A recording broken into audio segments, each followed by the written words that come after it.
Assalamualaikum warahmatullahi wabarakatuh. Alhamdulillahi rabbil alamin wa bihi nasta'in ala umri dunya waddin. Wassalatu wassalamu ala asyrafil anbiya'i wal mursalin sayyidina Muhammadin wa ala alihi wa sahbihi ajma'in. A'udzu billahi minasyaitonir rajim. Bismillahirrahmanirrahim. Alhamdulillahi rabbil alamin. الرحمن الرحيم مالك يوم الدين إياك نعبد وإياك نستعين اهدنا الصراط المستقيم صراط الذين أنعمت عليهم غير المغضوب عليهم ولا الضالين آمين. بسم الله الرحمن الرحيم رب اشرح لي صدري ويسر لي أمري واحلل عقدة من لساني يفقهوا قولي. Kata-kata indah dari saya, pertama, Alhamdulillahirabbil alamin. Kedua, Allahumma shalli ala sayyidina Muhammad wa ala ali sayyidina Muhammad. Ketiga, aku sayang kepada orang tuaku dan aku sayang kepada kalian semuanya. Nah, sekarang kita meneruskan mengaji Al-Quran Surat An-Nisa ayat 113 yang insya Allah sampai 121. Dengarkan baik-baik, perhatikan dengan tenang. Semoga Allah memberi rahmat kepadaku dan memberi rahmat kepada kalian semuanya. Amin, amin, ya Rabbal Alamin. A'udzu billahi minasy syaithanir rajim. Bismillahirrahmanirrahim. Walaula fadlullahi 'alaika wa rahmatuhu lahammat ta'ifatum minhum an yudilluk وَمَا يُضِلُّونَ إِلَّا أَنفُسَهُمْ وَمَا يَضُرُّونَكَ مِنْ شَيْءٍ وَأَنزَلَ اللَّهُ عَلَيْكَ الْكِتَابَ وَالْحِكْمَةَ وَعَلَّمَكَ مَا لَمْ تَكُنْ تَعْلَمُ وَكَانَ فَضْلُ اللَّهِ عَلَيْكَ عَظِيمًا.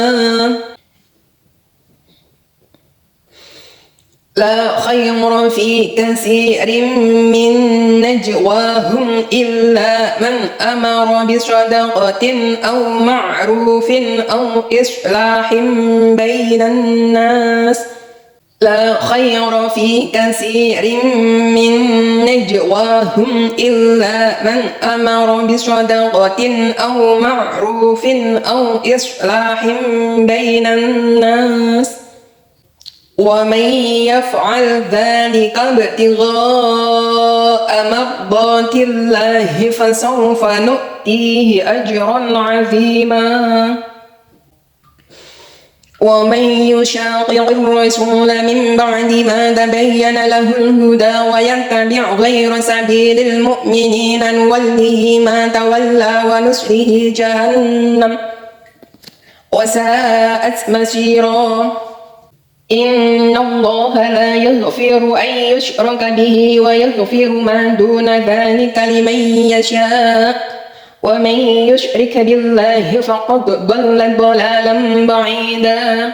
إن يدعون من دونه إلا إناثا وإن يدعون إلا شيطانا مريدا لعنه الله وقال لأتخذن من عبادك نصيبا مفروضا ولأضلنهم ولأمنينهم ولآمرنهم فليبتكن آذان الأنعام ولآمرنهم فليغيرن خلق الله. ومن يتخذ الشيطان وليا من دون الله فقد خسر خسرانا مبينا. يعدهم ويمنيهم وما يعدهم الشيطان إلا غرورا. أولئك مأواهم جهنم ولا يجدون عنها محيصا. Sadaqallahul azim. Nah, nanti kita teliti. Kalau ada yang salah, kita tahu kesalahannya. Kalau ada yang benar, alhamdulillahirabbil alamin. Nah, sekarang kita pelajari tafsirnya. Apa sih maknanya? Apa sih isi kandungannya? Dan pelajaran apa yang dapat kita petik dari kita membaca Al-Quran? Dengarkan baik-baik, perhatikan dengan tenang. Semoga Allah memberi rahmat kepadaku dan memberi rahmat kepada kalian semuanya. Amin, amin, ya rabbal alamin. Sekarang surat An-Nisa ayat 113. Ya. Aku berlindung kepada Allah dari godaan syaitan yang terkutuk dengan menyebut asma Allah yang maha pengasih lagi maha penyayang. Sekiranya bukan karena karunia Allah dan rahmatnya kepadamu, tentulah sekolongan dari mereka berkeinginan keras untuk menyesatkanmu, tetapi mereka tidak menyesatkan melainkan dirinya sendiri, dan mereka tidak dapat membahayakanmu sedikit pun kepadamu. Dan juga karena Allah telah menurunkan kitab dan hikmah kepadamu dan telah mengajarkan kepadamu apa yang belum kamu ketahui, dan adalah karunia Allah sangat besar atasmu. Nah, kita menerangkan ayat 113 ya. Jadi karena Allah lah Ahmad itu diberikan kepada Rasulnya, ya, para nabinya dan para umatnya Nabi Muhammad. Itu diberikan kepada siapa? Kepada hamba-hamba Allah yang memang benar-benar mau menerima ajarannya. Walaupun orang kafir ingin menyesatkan ya nggak bisa. Lawang karo Gusti Allah wis diberi rahmat. Ya eneng sing iso menyesatkan.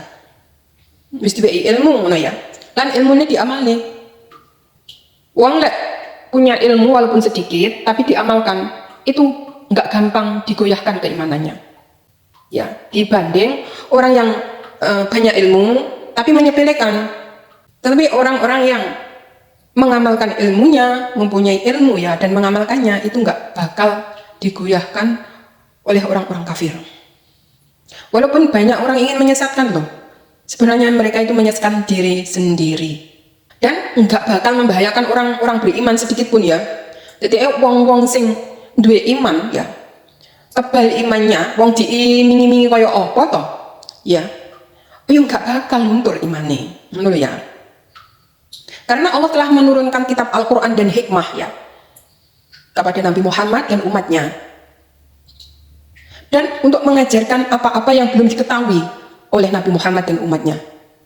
Nah, itulah karunia Allah yang terbesar yang diberikan kepada Nabi Muhammad dan umatnya ya. Contohnya bagaimana ya orang ingin menyesatkan orang itu? Contoh ya, ini kamu berobat ya, contoh kamu berobat, kemudian dokternya kafir, terus dokter itu mengatakan kamu disuruh untuk mengimani Tuhannya dokter itu tadi, nanti sembuh. Tetapi kalau kamu mempunyai iman dan takwa kepada Allah, pernah mengaji gitu ya, Allah menerangkan ya, Allah menurunkan penyakit, Allah pun juga menurunkan obat. Itu rumusnya ya, yang Al-Quran diterangkan. Jadi agama apapun orang itu beriman, orang itu tidak beriman, kalau Allah sudah memberikan penyakit, Allah pun menurunkan obatnya. Ya sembuh, mereka obat itu terdapat dalam alam ini. Mungkin dari apa yang diciptakan Allah di alam ini, yang bisa meneliti ya orang-orang yang berilmu, lewat orang-orang yang berilmu, diteliti dengan ilmu kedokteran. Nah, maksudnya seperti itulah. Jadi Allah menurunkan penyakit, Allah pun menurunkan obat. Siapapun ya, itu rahmat Allah, nggak pandang bulu ya. Rahmat Allah nggak pandang bulu, mbuh yang menyembahnya, orang yang tidak menyembahnya. Kalau Allah itu menurunkan obat, ya sembuh. Karena inilah janji Allah, sifat rahmatnya Allah nggak pilih-pilih. Wah, rahmat Allah itu diberikan kepada makhluk seluruh alam ya, tanpa melihat dia itu menyembahnya atau tidak menyembahnya, nggak pandang bulu. Pokoknya ya intinya rahmat itu Allah memberikan nafas kehidupan ya dan fasilitas di dalamnya itu kepada seluruh makhluknya, yang menyembah maupun yang tidak menyembah gitu loh ya. Jadi kamu itu contoh sakit kepala, diberi obat sakit kepala, apapun agamamu ya, apa agamamu Islam, Hindu, Buddha, Kristen, Konghucu, kalau diobati sakit kepala ya sembuh. Jadi bukan pilih-pilih gitu loh ya, sifat rahmati Gusti Allah. Lek Rahman Rahim, lek Rahim kuwi sifatnya Gusti Allah ya, nanti diberikan kepada hambanya yang bertakwa di akhirat nanti. Itu sifat rahimnya Allah. Itu berawal dari nenggok donya iki menjalankan ketakwaan kepada Allah Subhanahu wa taala. Itu jenis Rahim. Lek Rahman itu keseluruhan, yang diberi obati bukan hanya agama tertentu, bukan hanya agama Islam toh, tapi yang diberi obati keseluruhan. Apapun agamanya, kalau diobati insya Allah sembuh. Karena janjinya Allah ya, Allah menurunkan penyakit, Allah pun menurunkan obatnya. Yang bisa meneliti ya lewat orang-orang yang berilmu, lewat kedokteran, tabib dan sebagainya, yang bisa meneliti. Di hutan itu loh ya, Indonesia ini ya, kaya dengan obat-obatan. Jadi obat itu diberikan kepada siapa? Bahkan orang nggak percaya, orang ateis, orang yang nggak percaya dengan Tuhan, kalau dia diobati ya, wih sembuh karena cocok obatnya. Karena janjinya Allah itu seluruh alam ya, seluruh makhluknya itu dirahmati. Itu bentuk kasih sayangnya Allah, nggak pilih-pilih. Insya Allah paham. Jadi Allah menyembuhkan ini makanan pokok padi. Padi itu dimanfaatkan seluruh manusia, nggak pandang-pandang. Begitu juga obat ya. Obat-obatan, Allah menurunkan penyakit, Allah menurunkan obat. Lah, obat itu apapun lah, makhluk segala yang model piye loh lah. Lek diobati cocok, obatnya pas diteliti pas, yo cocok. Walaupun kamu ateis toh, nggak percaya Tuhan, ini nggak sembuh karena janji Gusti Allah ya, sifat rahmatnya Allah itu Allah menurunkan penyakit, Allah menurunkan obatnya. Jadi ojo ngantek kamu kafir hanya diiming-imingi dengan obat dokter yang mengatakan untuk percaya kepada Tuhan dokter tersebut ya. Jadi kalau wong wis beriman pernah ngaji diiming-imingi, kowe apa iki murtato, percaya karo Tuhanku, kowe engko sembuh bakale ngono. Aja gelem. Sampeyan harus cerdas. Lek wis pernah ngaji Islam ya, wis jadi orang Islam gak akan tergoyahkan imannya. Ya kuwi lah sing contohnya Allah menurunkan penyakit, Allah menurunkan obatnya. Siapa saja makhluk Gusti Allah yang alam dunia iki ya, mengenalnya apa tidak mengenalnya, lek kuwi cocok ya, lek kuwi memang obatnya, sembuh semuanya. Insya Allah paham. Ya. Jadi jangan dibodohin ya untuk menyembah manusia, sembah patung, jangan mau. Karena Allah itu tidak menyerupai makhluknya. Makhluknya itu begitu kecil, bumi ini kecil, matahari kecil. Menurut Allah ya, kalau semuanya itu ciptaan Allah ya. Planet-planet di atas sana itu begitu kecil. Jadi yang kita lihat dengan mata kepala ini ya, ini semuanya adalah ciptaan Allah. Dan Allah tidak menyerupai itu. Dan kebesaran Allah melebihi makhluk itu semuanya. Bayangkan gugusan bintang di atas sana ya, yang begitu banyak sekali. Bahkan bumi hanya tinggal setitik ini ya, nggak kelihatan saking banyaknya di atas sana. Itu bumi loh, itu makhluknya Allah. Lah Allahnya seberapa? Kok Allah dikerdilkan berjalan-jalan di atas bumi? Allah dikerdilkan apa ya, seperti manusia. Lah bagaimana makhluk yang sekecil itu menciptakan alam semesta yang sejagat raya itu, bahkan matahari, bintang, bulan, bahkan itu bumi hanya kelihatan setitik ya. Dan Allah melebihi itu semua kebesarannya dan tidak ada yang menandingi. Makanya Allah itu nggak menyerupai makhluknya.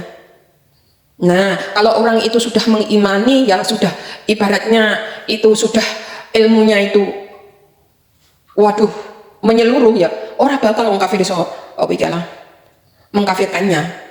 Itu hanya contoh kecil aja ya, merupakan pertolongan dari dokter ya. Ada lagi yang lebih kejam, seperti Bilal bin Rabah itu ya, contoh sahabat Nabi, ditindik batu, barengono di PP nenggok padang pasir. Dia hanya bilang apa? Ahad, ahad, ahad. Dia disuruh menyembah Tuhannya Lata, Uzza, masih banyak gitu ya, karo majikane ngono ya. Tapi nggak mau, malah tetap menyebut Allahu Ahad, ngono ya maksudnya. Karena nafasnya pendek, dia singkat ahad, ahad, ahad, ahad ngono. Lah bayangkan dadanya ini loh ditindih batu yang sangat besar di tempat padang pasir yang panas. Itu Bilal bin Rabah itu enggak hilang imannya. Disiksa yang begitu beratnya seperti itu enggak hilang imannya. Itu bentuk contoh wong kafir itu bakal ngilang nih iman seorang mukmin. Lek Allah itu sudah meletakkan di dalam dadanya, walaupun diiming-imingi dunya, walaupun disiksa ora bakal. Karena hidayah Allah sudah melekat dalam hatinya. Ilmu Allah itu sudah merasuk dalam badan. Apalagi siapa? Siti Masyitoh oleh Fir'aun dimasukkan ke dalam kuali yang sangat panas. Coba kalau buang sing iman tipis, ayo bisa aku tak nyembah kamu ngono. Tapi enggak, kalau Allah sudah meletakkan iman ke dalam dada seseorang ya, walaupun mau dibunuh, maupun digoreng, mau digodok, ya teguh pendiriannya. nggak ada yang bisa menyesatkannya. Inilah contoh-contoh ya. Sekarang kita menerangkan ayat 114. Tidak ada kebaikan pada kebanyakan bisikan-bisikan mereka, ya, kecuali bisikan-bisikan dari orang yang menyuruh manusia memberi sedekah atau berbuat ma'ruf atau mengadakan perdamaian di antara manusia. Dan barang siapa yang berbuat demikian karena mencari keridhaan Allah, maka telah kami memberi kepadanya pahala yang besar. Jadi kebanyakan mereka itu enggak eneng sing membisikkan sing apa iki api-api ngono lho. Kebanyakan mereka itu membisikkan sesuatu yang buruk. Kebanyakan mereka loh ya. Kecuali hanya sedikit ya, bisikan orang yang menyuruh manusia memberi sedekah, hanya sedikit sekali ngono lho ya. Kuwi wong sing api ya, bisikan sing membuat makruf itu kebaikan ya, bisikan membuat perdamaian, kon damai ya. Terus mencari keridhaan Allah, itulah pahala yang besar. Tapi kebanyakan mereka itu ya kebalikan dari itu.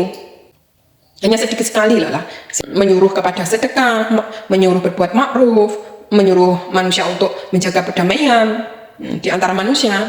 Ya, itulah keridhaan Allah. Ya, ini menerangkan memang Islam itu agama rahmatil lil alamin. Ya, musuhnya itu ya orang jahat, orang yang keras hatinya. Orang yang nggak mau kebenaran, otomatis perjuangannya sangatlah berat. Karena ya oleh orang dimusuhi ya dipateni ya. Sekarang menerangkan ayat 115, dan barang siapa menentang Rasul sesudah jelas kebenaran baginya dan mengikuti jalan yang bukan jalan orang-orang mukmin, kami biarkan ia leluasa terhadap kesesatan yang telah dikuasainya itu, dan kami masukkan ia ke dalam jahanam, dan jahanam itu seburuk-buruk tempat kembali. Nah, jadi wong sing menentang Rasul utusan Allah toh. Contoh Nabi Daud, contohnya Nabi Musa, contohnya Nabi Isa, contohnya terakhir Nabi akhir zaman Nabi Muhammad SAW. Lah wong sing menentang gak mengakui Nabi Muhammad itu Nabi utusan akhir zaman, lah wong koyok kumeng lah tempatnya jahanam, ngono ya. Wong sing nentang Rasul kuwi ya, wong sing untuk mukmin jalannya sesat ya. Terus kebanyakan mereka itu berbuat semena-mena ya di atas muka bumi ya, tempatnya jahanam, seburuk-buruk tempat kembali. Ayat 113, 114, 115 itu masih ada kaitannya dengan ayat 105, 106, 107, 108, 109, 110, 111, 112. Ayat-ayat sebelumnya ya, yang menjaga kebenaran dan keadilan ya. Masih ada kaitannya ya tentang itu, menjaga keadilan dan kebenaran. Sekarang kita menerangkan kejelekan syirik dan pengaruh setan. 116. Sesungguhnya Allah tidak mengampuni dosa mempersekutukan sesuatu dengan Dia, dan Dia mengampuni dosa yang selain dari syirik itu bagi siapa yang dikehendakinya. Barang siapa yang mempersekutukan sesuatu dengan Allah, maka sesungguhnya ia telah tersesat sejauh-jauhnya. Syirik itu menduakan Allah ya, percaya kepada Allah tapi juga percaya kepada selain Allah. Itu jenisnya syirik, menduakan, mentigakan ya. Wong syirik itu nggak tauhid. Wong syirik itu tidak tauhid. Wong syirik itu ya wis menduakan lah. Ada Tuhan selain Allah itu syirik ya. Sekarang 117, yang mereka sembah selain Allah itu tidak lain hanyalah berhala, dan dengan menyembah berhala itu mereka tidak lain hanyalah menyembah setan yang durhaka. Biasanya saatnya ya setan, karena tujuan setan itu menyesatkan anaknya Bani Adam alaihissalam. Jadi didengar nih, Tuhannya itu dipatungkan, disuruh menyembah dan sebagainya. Sebenarnya mereka itu yang disembah itu setan. Wong sing menyesatkan itu setan. Sekarang 118,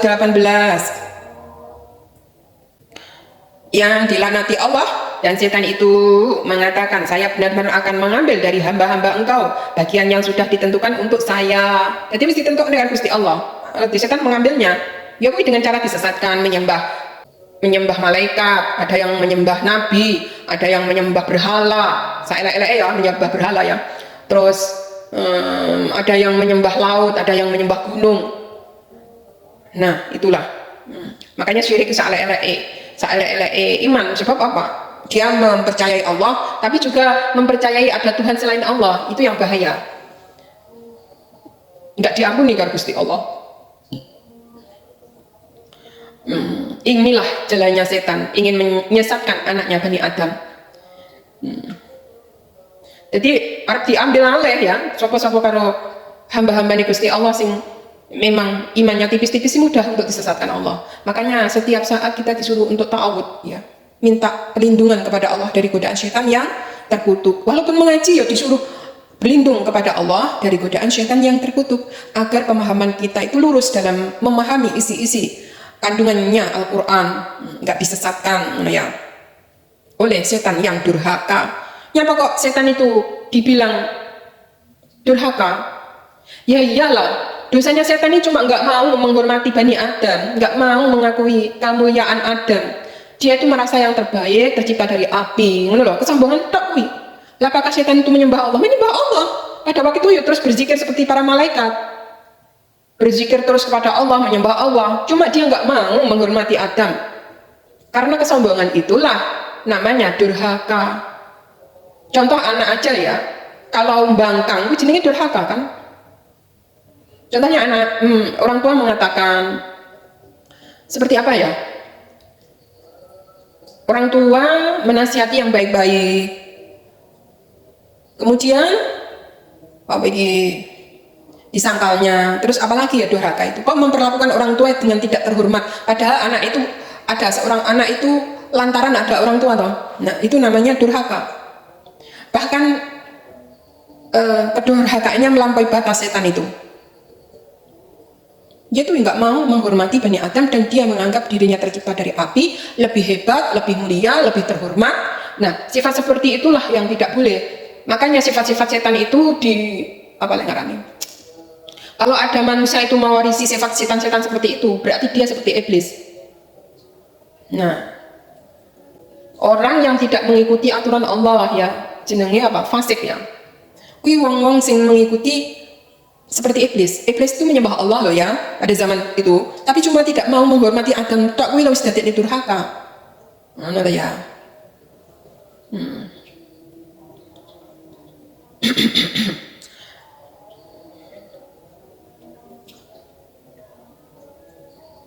Makanya dilaknat oleh Allah ya, nggak masuk surga. Sebab apa? Ya kesombongan itulah.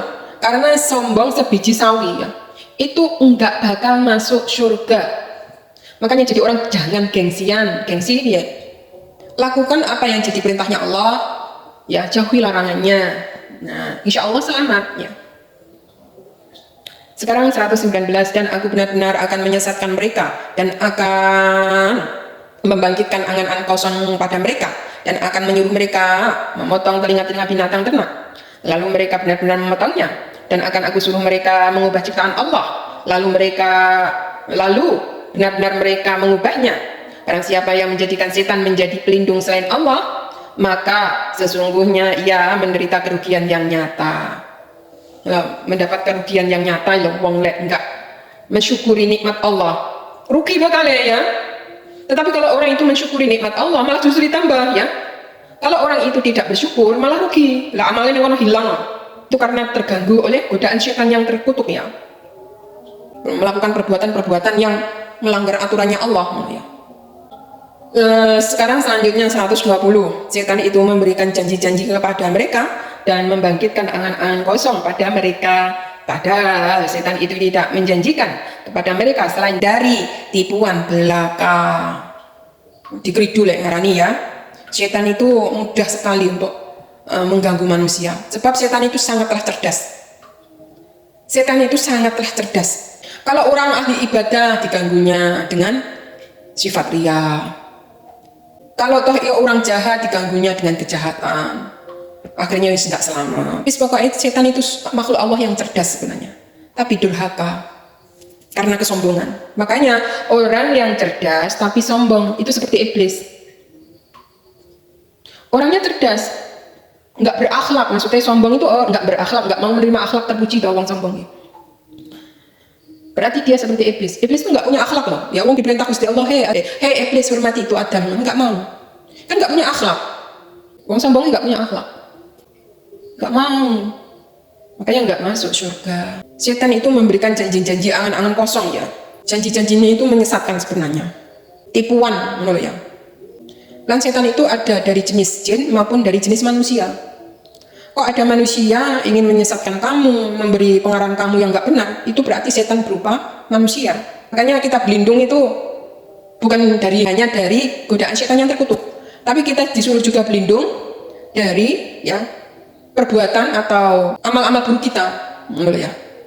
Jadi kita berlindung kepada Allah agar kita itu dijadikan orang-orang baik, ya. Makanya kita berlindung agar dijauhkan dari sifat-sifat yang keji, agar kita terhindar dari sifat-sifat orang-orang yang durhaka, perbuatan yang tidak baik. Dan sebaliknya doa kita meminta agar kita itu seperti orang-orang yang soleh, agar kita seperti orang-orang yang bertakwa, ya. Jadi kita itu berlindung kepada Allah dari godaan syaitan yang terkutuk, dan kita berlindung kepada Allah ya dari syaitan yang berupa manusia, mengganggu manusia, menyesatkan manusia. Itu jenis syaitan dari jenis manusia. Sekarang 121, mereka itu tempatnya jahanam dan mereka tidak memperoleh tempat lari daripadanya. Jadi orang-orang yang terganggu oleh setan, ya, oleh setan disuruh menyembah manusia, ya, terus kemudian setan itu menjadikan angan-angan kosong, mereka itu selamat, ternyata nggak selamat. Terus mereka itu menyesatkan terus, ya, anak Bani Adam, ya, apa yang diperintahkan Allah disuruh menjauhinya. Justru yang dilarang oleh Allah itu malah disuruh untuk mengerjakannya. Ya, itulah namanya tujuan setan ini. Jadi setan itu menyuruh ya makhluk Allah untuk menjauhi perintah ya perintah-perintah Allah yang di dalam Al-Quran ini loh. Dan setan itu ya malah justru menyuruh hal-hal yang dilarang Allah. Enak sekali ya sini lah ciri-cirinya. Wong kok menentang, kok berbuat, kok nggak mempraktekkan isinya Al-Quran, berarti wong kuwi terganggu oleh setan. Memang kuwi jadi tujuannya setan, ya. Lah, wong kok mengikuti ya petunjuk Allah, terus mengimani, mengamalkan, mencari keridhaan Allah, ora bakal dia itu terganggu oleh setan. Karena Allah itu janjinya benar, sapa wong sing berpegang teguh ya kepada ajaran Rasul-Rasulku, enggak bakal ada orang yang bisa menyesatkannya. Ya, janjinya Allah. Demikianlah keterangan surat An-Nisa 113 sampai 121 ya. Kalau ada salah kata mohon maaf yang sebesar-besarnya. Kalau ada yang boleh diikuti, kalau ada yang salah boleh dikritisi untuk membangun kedepannya menjadi insan yang lebih mengerti. Ihdinas siratal mustaqim. Wassalamualaikum warahmatullahi wabarakatuh.